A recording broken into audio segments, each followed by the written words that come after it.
Hello folks, Y Guy here again, and welcome to my home on this beautiful summer day.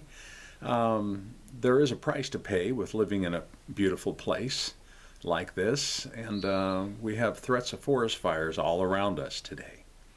And it's very smoky out here, and that's just part of the price to pay. But this video is called The Y Guy Asks, Why Don't People Love the Christian God?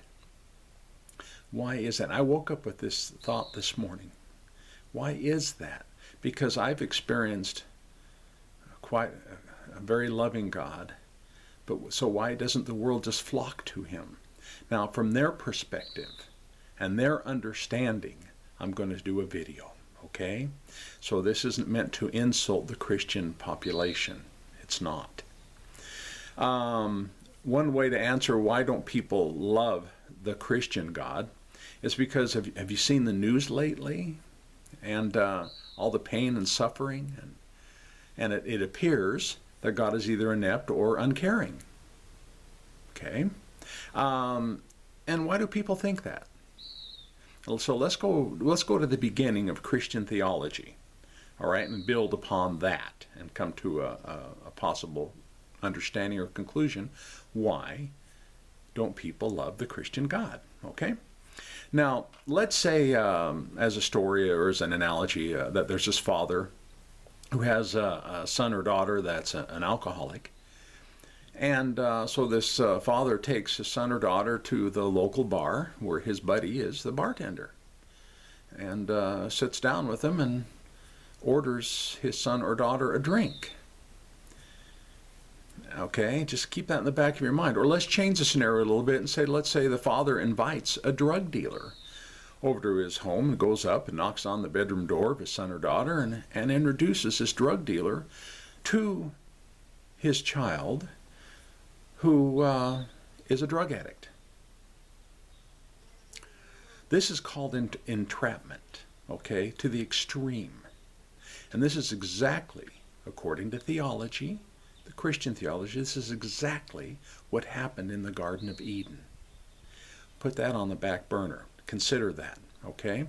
Now, also, there's Bible stories, okay, of this Christian God, in this case, Jewish God, who destroyed civilizations, men, women, children, including their animals.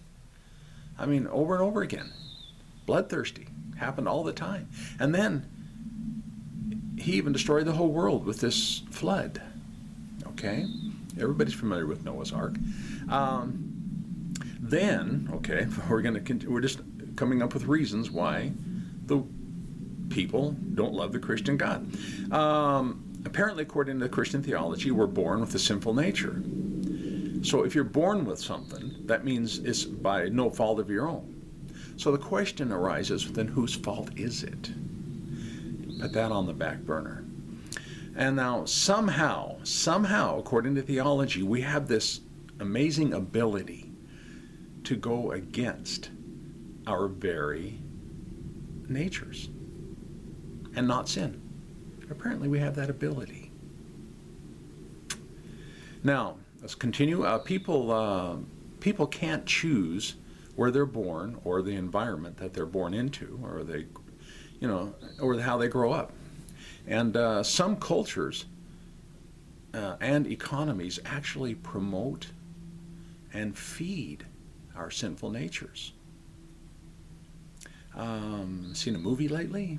Okay, I'm talking to myself more than anybody else on that one.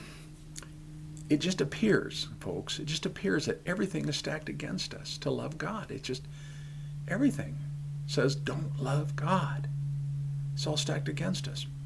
Then, according to theology, then, if we don't love God, we're going to be tortured forever in hell. Okay? Now, apparently, the only escape from hell is to choose Christ, according to Christian theology. Choose Christ for what purpose? To save us from hell? Christ doesn't save us from hell. our choices saves us from hell. Okay, let's call it what it is. Let's be honest. Okay, once again, all the work and the responsibility is on our shoulders. Even though we were born by no fault of our own with the sinful nature, and most of life's circumstances are completely stacked against us, okay, to make the right choices. Now, to sum up the Christian God, okay, let's just sum it up. First, God entrapped mankind in the Garden of Eden. I'm talking theology here.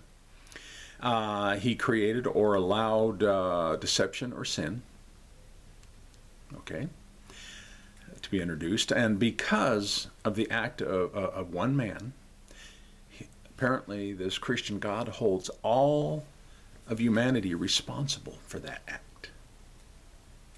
Even though we didn't even exist at the time, we're still responsible for it. God either allowed or gave us a sinful nature.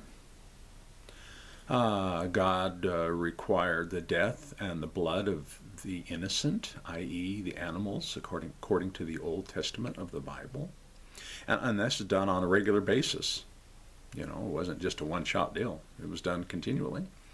God required, and then you move on to the New Testament, God required the actual murder of his own son. And then obviously, as I mentioned earlier, when you look on the news, you look at the news, God allows incredible pain and suffering 24/7 on this planet. Then to top it all off, this Christian God demands that you love him, or he'll send you to hell for all eternity. Now think about this from the perspective of the people of this world. And we're supposed to love a God like that? Now I'm looking at from their perspective, all right? Well, folks, that's the Christian God. A lot of Christians will disagree with that, and that's okay, because obviously God has shown his love in your heart. That's not the Christian God. That's really him, okay?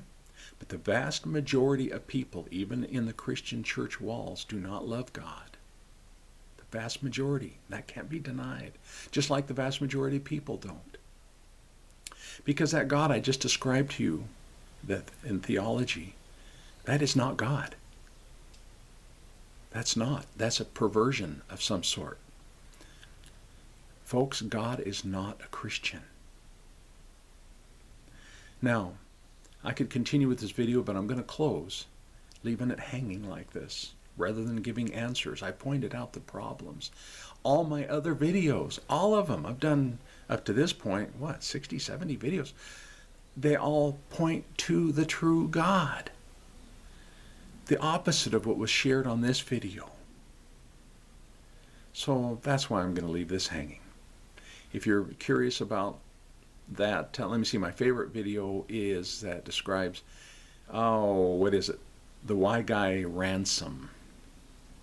That's my particular favorite one. I got a few, but I think that one's the best one to describe the opposite of what this video is saying, who God is. But folks, I may not know you, but I love you, and I mean that sincerely. Signing off.